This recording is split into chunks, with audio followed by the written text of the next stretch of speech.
Even if you're not religious, Occam's razor is going to make you think there being a God is more likely than that Stephen Hawking's bollocks.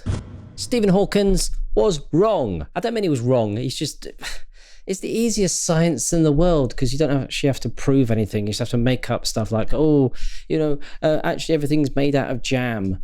And then no one can prove, well, maybe people can actually prove that. So you need to be clever enough to come up with ideas that people can't disprove. That's all he's done, basically. Absolute garbage. I will put the case forward that Stephen Hawking was a fool. You've stated that you believe there could be an infinite number of parallel universes. Does that mean that there is a universe out there where I am smarter than you? Yes, and also a universe where you're funny. Okay, all right. Stephen Hawking is stupid. I mean, really stupid. I mean, obviously, he's cleverer than me, but even I'm cleverer than me. Either that or he's a genius.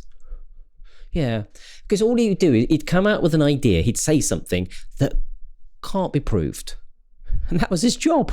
And then if in the future something gets proved wrong, he just changes what he thinks to something different. Like multiverses. Every decision you get, you take one decision and then you also take the other decision and the other decision that you could take. And each of those decisions get taken and they all coexist in different universes.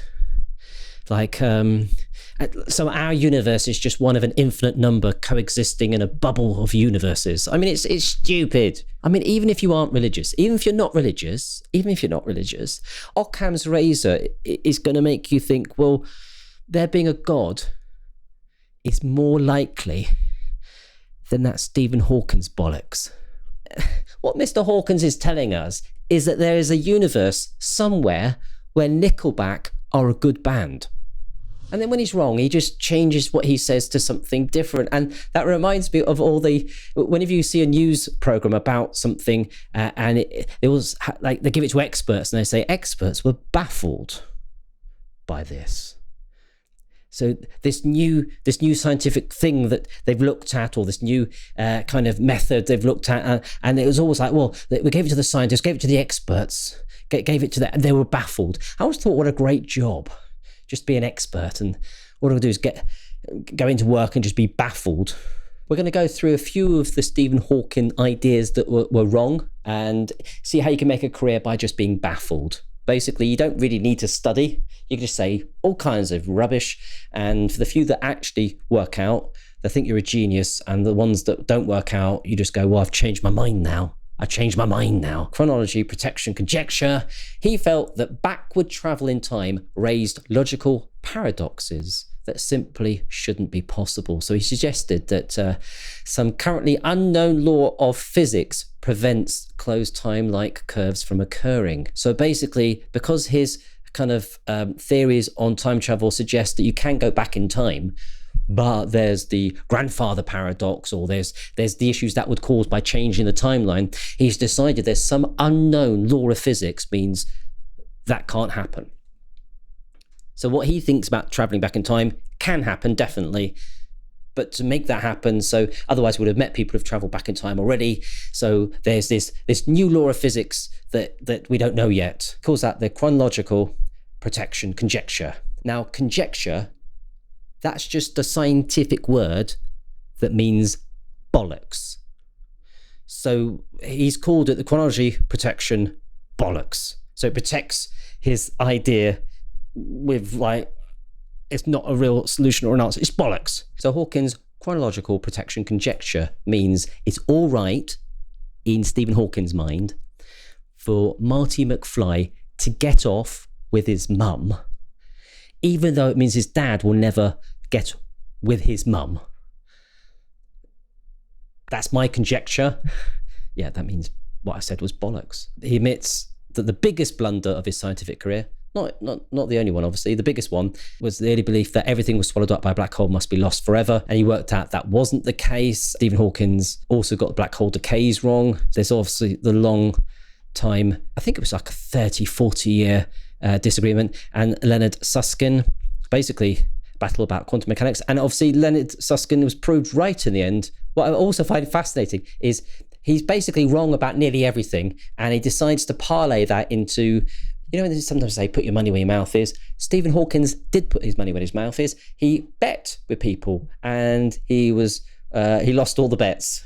So in the early 1970s, he made this bet. So he did a bet against physicist Kip Thorne, and in 1990, more than a decade later, he conceded the bet, and he actually paid out on the bet.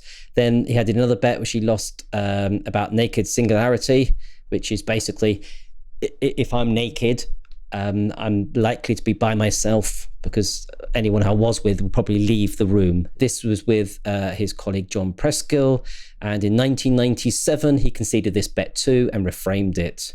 So that's another trick that people do when they're wrong. They reframe what they actually said to something different. The Higgs boson in early 2000, this is a great one. Hawkins bet against physicist Gordon Kane that the Higgs boson could never be found. But the particle was eventually found in 2012. Hawkins obviously lost the bet, and he hailed Peter Higgs, the person who had theorized the existence of Higgs boson almost 48 years earlier, and told that he should be given a Nobel Prize. And so he's basically just wrong about everything. He's wrong about everything. But it's the easiest form of science to do, because you can make up anything you want, you know, as long as it's not provable. And that's a good day's work of being, you know, baffling or being baffled. That's the sort of job I wish I should have gone for. And he did make some predictions for the future, so we've got those to look forward to.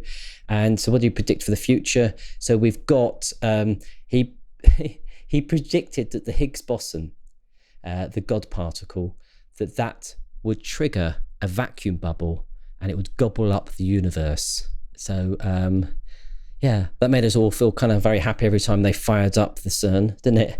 And he also has predicted the universe will be invaded by hostile aliens, and artificial AI will take over from us. So what we're really lucky about, Stephen Hawking is basically wrong about everything. So basically, the Higgs boson didn't suck up the world into a vacuum, and that means there will be no hostile aliens and AI won't take over, you know.